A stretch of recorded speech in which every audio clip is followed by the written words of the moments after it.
Well, I'd say that the biggest change is that it's gotten social.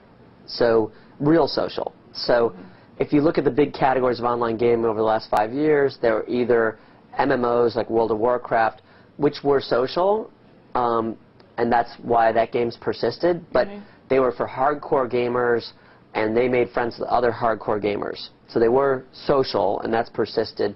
The other large category of online gaming was the download market, which was inherently a single-player game. And so it unlocked a huge amount of free-to-play and cheap-to-play games, but it was really on this same growth trajectory of individual gameplay. In the last 5 years, what we've seen, really in the last 2 years, is that a much more casual, mass-market audience can now embrace gaming in a way that's familiar to them, where they can play with their real friends.